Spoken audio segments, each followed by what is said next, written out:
I got a call past midnight that ripped me out of bed. 200 miles of black ice and screaming wind. Later I found my mom huddled outside a gas station, barefoot in the snow, her face bruised and her body shaking like a leaf. My own brother and his wife had beaten her and thrown her into the night like she was nothing.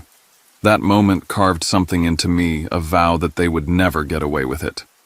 What they did to her, I made them suffer tenfold. Before I share my story, I want to know you are here with me.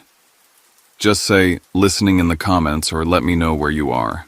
I love hearing how far my story reach.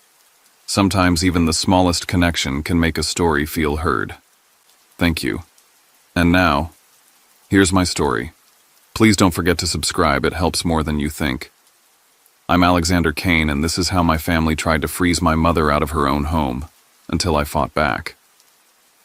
The call came at 12:07 a.m., dragging me out of the fog of paperwork and stale coffee. My apartment in Bozeman was dark except for the flicker of a crime show rerun on the TV. Snow smacked against the glass like 1,000 tiny fists, and the street below was already buried under a fresh blanket. I almost didn't answer the unknown number, but when I did, a voice cut through the static with the weight of finality. Officer Dawson Billings, PD. My mother had been found outside a Conoco gas station, no coat, no shoes, wandering in the storm, bruised, terrified, calling only for me. 7 years had passed since we last spoke. 7 years since she'd screamed at me for leaving home to study law, accused me of abandoning the family while she draped every ounce of pride over my older brother Jet. He was always the golden child, the athlete, the heir to the Kane name. I was the too sensitive one, the troublemaker. When I left, she made it clear I was choosing myself over them. I carried that scar like a brand. Now Dawson was telling me she refused the hospital, muttering that I'd know what to do. He hinted at something darker, signs of abuse, maybe worse, but she'd already withdrawn the accusation. My mother terrified, yet protecting the hand that hurt her. The paradox I knew too well. I didn't pack a bag. I pulled on my heaviest coat, shoved a first aid kit under my arm, and grabbed the keys to my old SUV. The moment I hit I-90, the world disappeared. The blizzard swallowed everything, the road vanishing under ice. Twice in the first 10 miles, my tires lost grip, spinning me toward ditches I somehow avoided. I kept my hands locked on the wheel, jaw clenched, refusing to turn on the radio. The only soundtrack was the wind howling like an animal, the wipers squealing over ice, my heartbeat slamming in my ears. The drive was a tunnel back through time. Every whiteout gust dragged up memories I had buried. Jet shoving me down the stairs when I was 9, the crack of my arm against the tile, the weeks in a cast while Mom scolded me for overreacting. Jet locking me outside in the snow, my teeth chattering against the glass door while she told me to stop causing trouble. I gripped the wheel tighter with every mile. By 4:15 a.m., after 200 miles of cold silence, I slid into the Conoco parking lot, tires screaming against the plowed mounds of snow. My headlights caught her immediately. My mother crouched between a trash bin and the frozen soda machine, hair tangled, lips cracked and bleeding, a bruise blooming purple across her cheek. She was barefoot, trembling so hard I could hear the chattering from yards away. Mama. I called, my voice catching on a word I hadn't said in years. She flinched, then stared at me as if unsure I was real. I knelt, wrapping the police blanket around her shoulders, pulling her against me, feeling just how fragile she'd become. "I'm fine," she whispered hoarsely, shaking her head. "Just slipped. Just clumsy." But her eyes betrayed her wild darting, afraid of a shadow that wasn't there. Officer Dawson stood nearby, leaning against his cruiser, face set hard. She said Jet put her out here. Then she changed her story. Said she imagined it. His gaze met mine. "You've seen the bruises. You know what's going on." I settled her into the SUV, cranking the heater as she curled into the blanket. For the first time, she looked at me directly, eyes glassy, and whispered, "Don't let him take everything." Then she shut her eyes, as if the words had escaped her will. The conflict was no longer abstract. It was sitting in my passenger seat, wrapped in a police blanket covered in bruises. Blood against blood, justice against silence. As I drove her away from the gas station, a question pressed against my chest like a blade. How do you convince a mother to tell the truth when the monster she's protecting is her own son? By dawn, the storm had eased, but Billings was buried under a white hush. I checked us into the only place that wouldn't ask questions at this hour, the Moonlit Inn, a tired motel with cigarette-stained curtains, a furnace that rattled like it might explode, and a lingering sourness in the carpet. I eased my mother onto the bed, the springs groaning under her small frame. I moved on instinct. Years of legal work taught me how to catalog evidence, but this was my mother, and my hands shook. I cleaned the split on her lip, wrapped her wrist where swelling pressed against the bone, dabbed at the mottled bruises blooming across her arms. I noted everything in detail: shape, size, color, location. I couldn't stop myself. It was equal parts son and lawyer. She held a cup of vending machine soup, steam fogging her glasses, but her hands trembled so violently I had to steady it for her. She wouldn't meet my eyes. Every time I tried, her gaze slipped away like a frightened animal. Her old flip phone lay on the nightstand, the screen flashing red 1% battery. I plugged it into my charger and skimmed the voicemails. One froze me where I stood. Jet's voice, low, cold, unrecognizable. "You've embarrassed me, Mom. Keep this up and no one's going to find you next time." I saved the file, my chest burning. When I asked about it, she shook her head. "You don't understand. He's trying. He just loses his temper." She spoke like someone rehearsing excuses, the same way she once excused him shoving me, locking me outside, breaking my bones. I remembered the last night we fought 7 years ago in this same city. She screamed at me in the kitchen, framed by those yellow curtains, telling me not to come back if I thought I was better than the family. She chose Jet's ambition, his charm, his legacy over me. I left that night and swore never to return. Now here I was, spooning soup into her hands as if nothing had happened, and yet everything had. I made a list in the notepad I carried everywhere: the Conoco station, our old house, Mrs. Callahan next door, the hospital records, the law office where those documents had been signed. Evidence had to come from somewhere. I sketched out my plan like it was a case for a client protective order, emergency guardianship, chain of custody for digital files. When I pressed her, she finally whispered, "Don't dig too deep. Don't make him angry." Her fingers clenched around the styrofoam cup, knuckles white. I knew then this wasn't just fear. It was control, the kind of cage you carry inside. But cages have locks, and locks can be picked. I tidied the room, pulling the curtains tight against the gray morning. The lamp cast a dim circle of warmth on the bed where she drifted into an uneasy sleep. I thought of the neighbors, the papers, the house that no longer felt like mine. Somewhere in those shadows lay the truth. As I gathered her things, I found her worn leather wallet. Inside, folded between receipts, was a small paper planner. My breath caught. On the page from 2 months ago, in her familiar looping script, was written Montana Heritage LLC property transfer, a reference number, a lawyer's name, and tucked beside it a torn receipt from a notary's office. The first thread.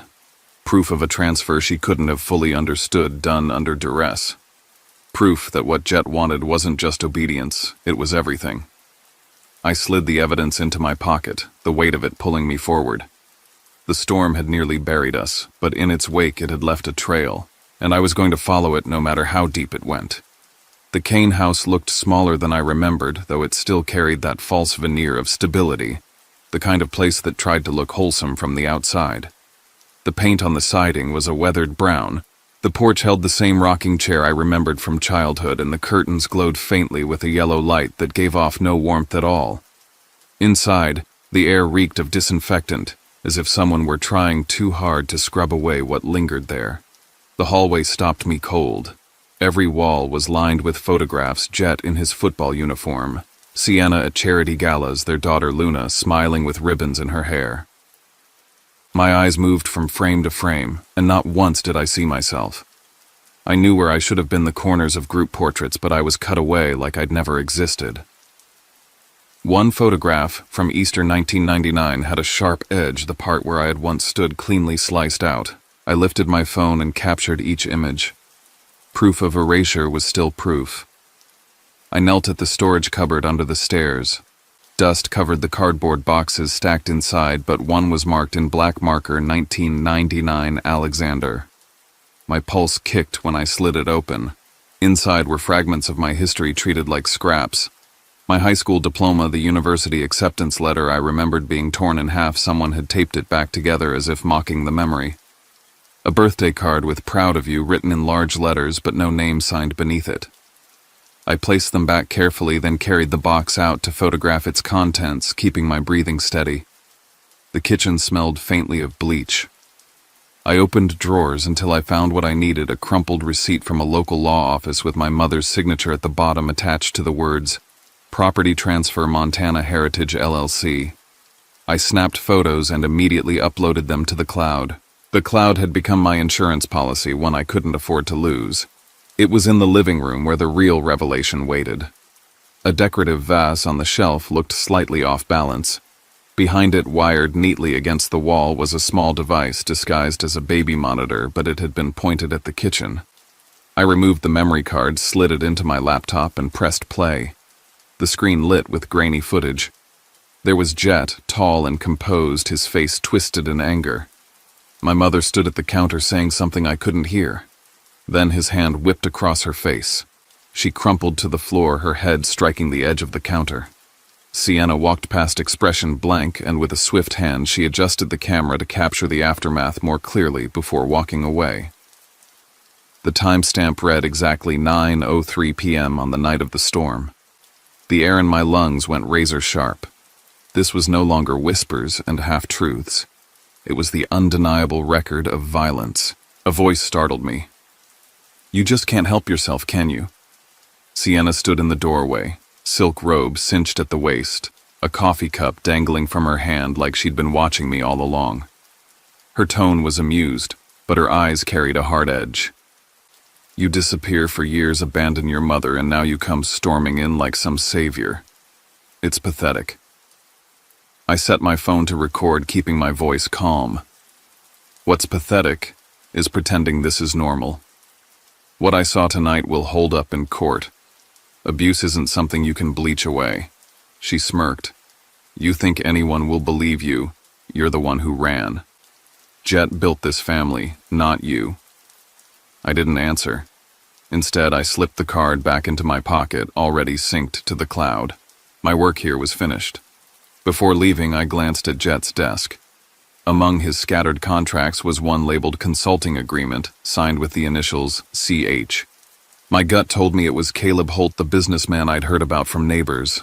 I jotted it down in my notebook. The symbolism pressed down on me as I walked out. The photograph with my face cut out. The camera hidden in plain sight. They had tried to erase me to hide her pain, but truth has a way of staring back even from the shadows.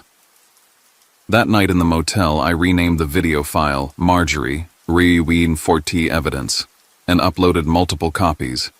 Then without a word, I sent Jet a still image from the footage, his hand raised against her cheek. No explanation, no message.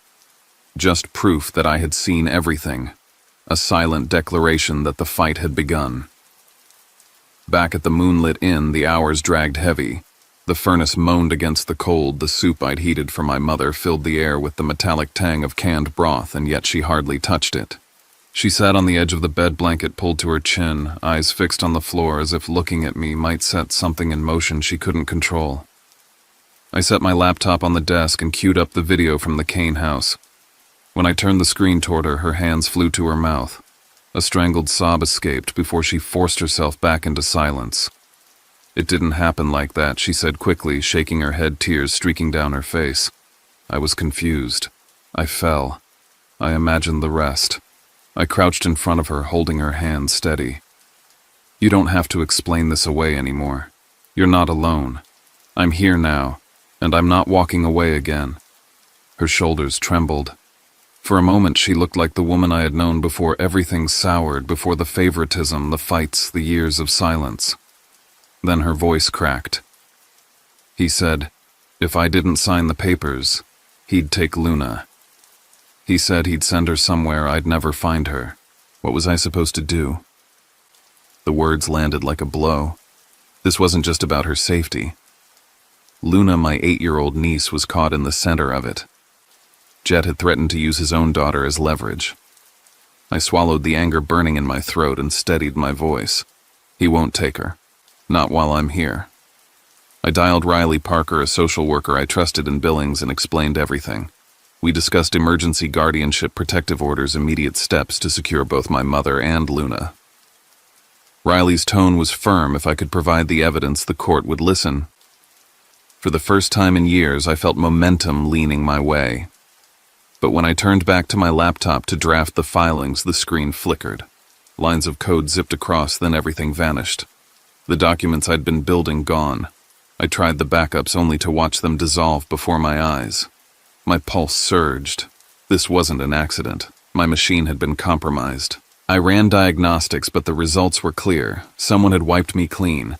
My case was being deleted before it could exist. I knew exactly who had the resources and the motivation. Jet wasn't waiting for lawyers or court orders. He was already inside my files, erasing my foundation before I could lay it. The room pressed in tighter, the furnace clanking like a heartbeat out of rhythm. My mother sat silently, soup untouched, her eyes glazed over as though surrender were her only option. I knew then I couldn't fight this battle on my own. I closed the laptop, exhaled slowly, and made a decision. There was one person who could even the field. Declan Walsh, an old friend from Bozeman, the kind of man who could find a crack in any firewall and pry it open. I pulled on my coat and sat on the edge of the bed looking at my mother. Get some rest. Tomorrow everything changes. As she drifted into a shallow sleep, I slipped into the hall. The storm outside had quieted, but in my chest it had only just begun. The rusty spur smelled of stale smoke and cheap whiskey, the kind of place where secrets stuck to the wood-paneled walls. Neon beer signs buzzed faintly, and a jukebox played a country song that no one seemed to be listening to. A few heads turned when I walked in, the kind of cursory glances that said strangers were noticed here. I kept my hands in my coat pockets, phone already set to record, and made my way toward the bar where Caleb Holt sat nursing a glass of bourbon. He looked older than I remembered, though his frame still carried the kind of swagger that came with too many deals cut behind closed doors. He smirked when he saw me, as though he had expected this meeting all along. "Well, if it isn't the prodigal son," he said, raising his glass. "To what do I owe the honor?" I ordered a coffee I knew would taste like burnt ash, more for something to hold than to drink. "I came to ask about Montana Heritage LLC," I said flatly. His expression didn't change, but his eyes narrowed slightly. He swirled his drink, watching the amber liquid catch the dim light. "Careful, kid. You don't know what you're walking into." "I know enough," I said, keeping my voice steady. $200,000 moved from my mother's account without her consent, her signature forged. And somehow your name keeps circling the edges. Caleb chuckled low and cold. "You think you're the first Kane to try to dig around in family business? Jet has powerful friends. The kind that don't like being poked at." He leaned closer, his breath heavy with whiskey. "Do yourself a favor. Walk away." I pressed the record button harder in my pocket, as though willing the phone to capture every syllable. "That's not going to happen." His jaw tightened. Maybe the liquor loosened his tongue, or maybe he wanted to intimidate me. Either way, the truth slipped out. "You think Jet did this alone? I got 20% for making things disappear. Paperwork, signatures, problems like your mother. Everybody gets their cut." It was confirmation, clear and damning. My stomach turned, but I kept my face impassive, forcing myself not to show triumph. Declan's voice buzzed through my earpiece. Just then, his tone clipped. I traced the transfer. 200,000 straight into Heritage LLC. They funneled it out in smaller pieces. It's airtight proof of financial abuse. Before I could reply, a man on the next bar stool leaned toward me, his face hidden under a worn cap. His voice was low, just for me. "You're being followed. They've had eyes on you since the motel. Watch your back." The hair on my neck bristled. I glanced around the bar, every shadow now a threat. I slipped the phone back into my pocket, stood and left without finishing my coffee. The night air was bitter against my face as I crossed the lot. My SUV sat under the flickering streetlight. As I drew closer, I saw the spiderweb cracks in the windshield, the glass glittering under the lamplight. A folded scrap of paper was wedged under the wiper. I pulled it free. 2 words written in blocky handwriting: "Back off." I slid into the driver's seat, the note trembling in my hand. The warning wasn't subtle. They wanted me scared, silenced, but all it did was sharpen my resolve. The courthouse in Billings was a slab of cold stone and fluorescent lights. By the time we walked into the hearing room, the press had already gathered outside their cameras, flashing like a storm. Inside, the atmosphere was thick with tension, the air too still, every cough echoing against the high ceiling. My mother sat beside me, hands clasped so tightly her knuckles had gone white. When the judge entered, I rose. My voice was steady, the years of courtroom work guiding me even as my heart pounded. I laid out the evidence, the video from the hidden camera showing Jet's hand striking our mother, the voicemail, where his voice dripped with threat, the notarized transfer forms, the testimony from Mrs. Callahan next door, and the financial records Declan had unearthed. Piece by piece, I placed their cruelty on display. Jet sat across from me in a tailored suit, his jaw set, his eyes burning with rage, barely masked by a smirk. Sienna, polished in an elegant dress, crossed her legs and stared as though she were above it all. When it was their turn, Jet's voice rang out smooth and practiced. "My brother has always resented me. He's manipulating our mother, twisting her confusion into lies. This is nothing more than revenge." The judge's gaze shifted to my mother. For a moment, silence pressed down on the room, and I feared she would retreat again into denial. But then she rose, shoulders shaking, voice trembling but clear. "I'm done being silent. For years I believed pain was love. I let myself think I deserved it. But no more. My son hurt me. He took everything from me, and he cannot be allowed to do it again." The room held its breath. Then Declan's prepared audio played through the speakers, his work having traced a private call. Jet's voice filled the courtroom, cold and venomous. "She's a burden. If she freezes out there, so be it." The words cracked the air like a whip.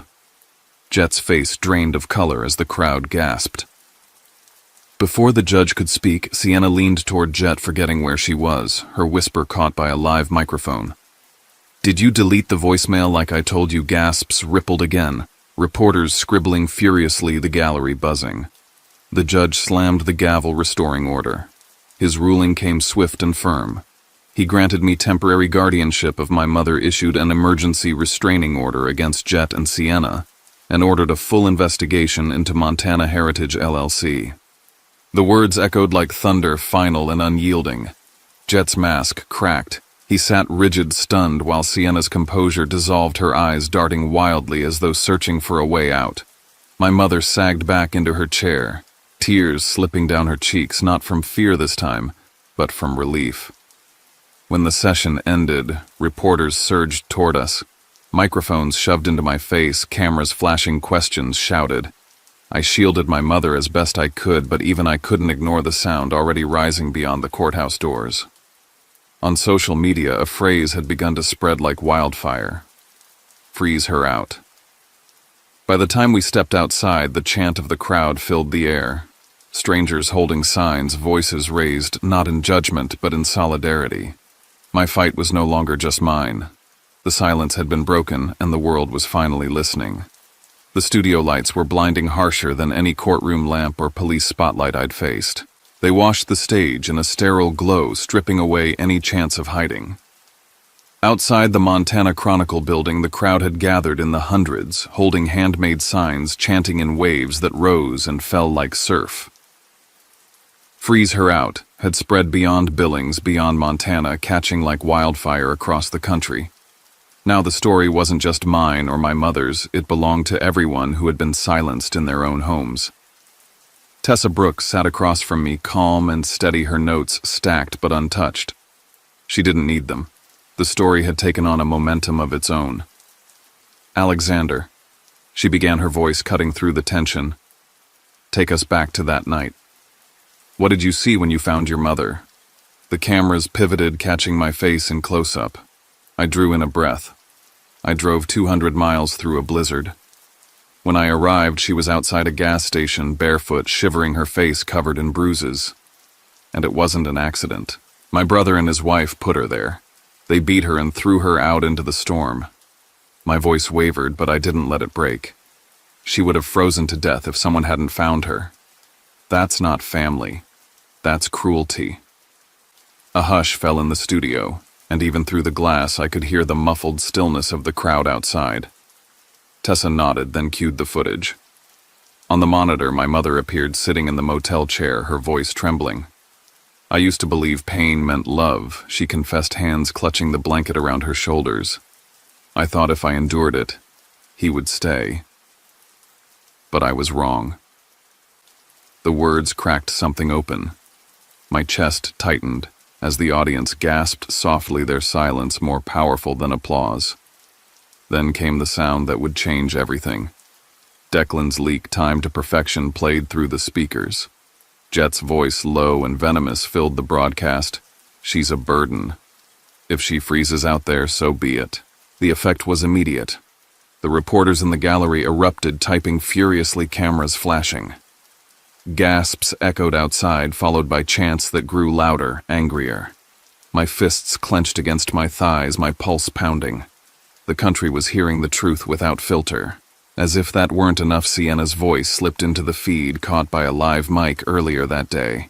I told you to delete the voicemail. Her own words betrayed her, confirming the scheme to cover it up. The audience roared in outrage, the crowd outside pounding on the windows of the studio. And then, in the middle of it all, a breaking news alert flashed across the bottom of the screen. Montana Heritage LLC, Jet's prized empire, had collapsed. A major contract had been canceled, investors had pulled out, and Caleb Holt had withdrawn his stake, now facing a federal inquiry into fraud and elder exploitation. The studio buzzed with shock as the announcement rolled across teleprompters. Even Tessa, poised and practiced, raised her brows in astonishment. I sat still, every nerve in my body electric. The truth was no longer something I carried alone. It was out there, irreversible, unstoppable. The bright lights above no longer felt like interrogation. They felt like sunlight. When the segment ended, my phone vibrated. A text from an unknown number glowed against the screen. "It's time for you to disappear." This wasn't a bluff scrawled on scrap paper. This was a threat with intent. My story had reached the nation, and now the stakes had reached me. March brought a slow thaw, snow retreating into muddy banks along the roadsides. I drove back to the Kane house with a deputy at my side and the court order in my briefcase. The house looked the same from the outside, but inside it was hollow, like a stage after the curtain has dropped. The smell of disinfectant clung to the walls, sharp and futile, as though scrubbing could erase what had been done there. I stepped through the doorway, the order in hand. This was the moment I had waited for, not vengeance, but closure. The papers granted me permanent guardianship of my mother and of Luna, along with the restitution Jet had been ordered to pay. The family he claimed to build now belonged to the people he had tried to destroy. Jet was already inside, pacing his suit, wrinkled, his hair disheveled. His eyes burned when they found me. "You think you've won," he spat. "You destroyed this family. You tore it apart." I met his fury with calm. "I didn't destroy anything. I'm rebuilding what you shattered." Then came the smallest voice in the room. Luna, standing at the top of the staircase, clutching the banister with both hands. Her voice trembled but carried through the silence. "I want to live with Uncle Alexander. I'm tired." The weight of her words dropped like a stone. Jet's face crumpled, fury turning into something brittle and desperate. He lunged toward her, but the deputies stepped in, pinning him back. He thrashed, shouting, "She's mine. You can't take her from me." The front door opened and more officers swept in. The restraining order had been violated the moment he came within reach of my mother and Luna. They cuffed him as he shouted, his voice hoarse with rage. Sienna stood frozen, her eyes hollow, mascara streaking down her cheeks. She said nothing as her husband was led away, her silence louder than his screams. As the officers searched the house, one called out from the basement. They carried up a hard drive, dusty and concealed beneath a loose floorboard. When accessed, it revealed contracts, forged documents, a string of names beyond my mother, other elderly victims whose lives had been stripped the same way. The case was no longer just about my family. It had become a criminal network, and Jet was at the center. That discovery sealed his fate. He would face not just civil judgment but criminal prosecution, likely years in prison. Sienna stripped of her social standing and business ties faded into isolation. Caleb Holt was removed from the real estate council, facing his own federal charges. The web unraveled completely. For us, healing began in a rented house on a quiet street in Billings. The walls were plain, the rooms small, but the light poured through the windows with a warmth we hadn't known in years. My mother planted daffodils in the backyard with Luna kneeling in the thawing earth, their hands covered in soil. They'll bloom even after the coldest winters, my mother told her. One evening I found a letter folded neatly on the kitchen table in my mother's handwriting. You never let me freeze twice. I chose wrong before. I see that now. Forgive me. I didn't need to read it again. The meaning lived in the way she now looked at me, the way she hung the restored 1999 family photograph above the mantel, this time with me in it. I continued my work no longer just as a lawyer, but as an advocate. Emails poured in from across the state from strangers writing, "I was your mother once," or "Thank you for giving me a voice." Each message reminded me that this fight was bigger than one family. One morning in March, I stood on the porch with a mug of coffee, the air crisp, but not cruel. Children walked to school, laughter floating in the breeze. In the yard, Luna chased after the first green shoots of daffodils breaking through the soil. My mother watched from the window, her eyes softened, her lips curved in the faintest smile. The snow melted in patches across the grass, and yellow petals unfurled stubborn and bright. I whispered to myself almost in disbelief, family isn't just blood. It's the ones who help you heal. And with that, the story closed, not with vengeance, but with renewal. The storm had ended. What remained was the bloom of spring, fragile but fierce, a promise that even the frozen can find life again. When I look back on everything that happened, it still feels unreal at times. I replay the drive through the blizzard in my mind, the way the snow swallowed the road and the silence pressed against my chest. I remember the moment I saw my mother by that gas station, barefoot, bruised and shaking, and how something inside me split wide open. That image will never leave me. It was the moment I realized that silence can kill just as surely as violence, and that the cost of looking away is always too high. For years I carried resentment for my mother. I hated the way she favored Jet, the way she dismissed my pain and erased me from the family frame. I told myself I would never go back, and yet when the call came, I went. That drive wasn't just about saving her, it was about facing everything I had buried. The boy who was pushed down the stairs, locked outside in the snow, told he was too sensitive. He sat beside me the entire way. That night, I wasn't just driving to rescue her. I was driving to rescue the part of myself that had been silenced for decades. People ask me if I regret exposing my brother, if part of me wishes I had left things alone. The answer is simple no. Family is not defined by blood if that blood seeks to destroy you. Family is not about obligation if that obligation is used as a weapon. Family is about who stands with you in the storm, who warms your hands when you're frozen, who tells you the truth when lies feel easier. By that definition, my family is no longer the Canes of old. My family is my mother, who finally found the courage to admit the abuse. My family is Luna, who had the strength to speak when silence was demanded. My family is every stranger who reached out to say, "I was your mother once," or "I know your pain." That is family, the rebuilding, the healing, the choice to stand together. This story is not just mine. It belongs to every person who has ever been told to stay quiet. It belongs to every victim who convinced themselves that pain was love. It belongs to everyone who has been erased from their own photograph, cut out of their own history, told that they didn't belong. I want you to know, you do belong. Your story matters. Your voice matters.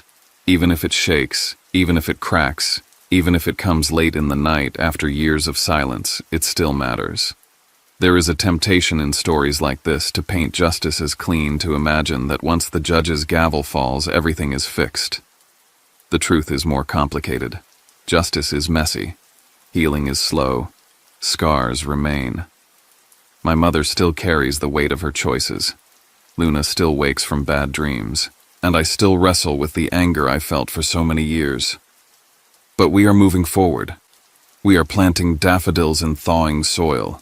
We are letting light into rooms that once only smelled of bleach and fear. We are not perfect, but we are free. If you are listening to this, if you've made it this far, I want you to take something with you. Silence is the abuser's greatest weapon. Breaking it is the beginning of everything. I didn't want to tell this story. I didn't want to relive the cold, the bruises, the shame. But if sharing it means that one person finds the strength to step out of the shadows, then it was worth every word. Now I want to ask something of you. If this story resonated with you, if it touched you in any way, please let me know you're here. Comment listening below or tell me where you're watching from. Sometimes just knowing you're not alone is enough to keep going. And please don't forget to subscribe to this channel. It might seem small, but your support allows stories like this to be heard by more people. People who might desperately need to hear that they are not forgotten, that they are not to blame, that there is a way out. I am Alexander Kane. My family tried to freeze my mother out of her own life, but we survived. We rebuilt. We healed. And if we can, so can you. So thank you for listening, for watching, for being here. Thank you for helping us turn a story of cruelty into a story of courage. And remember, even the frozen ground blooms when spring comes.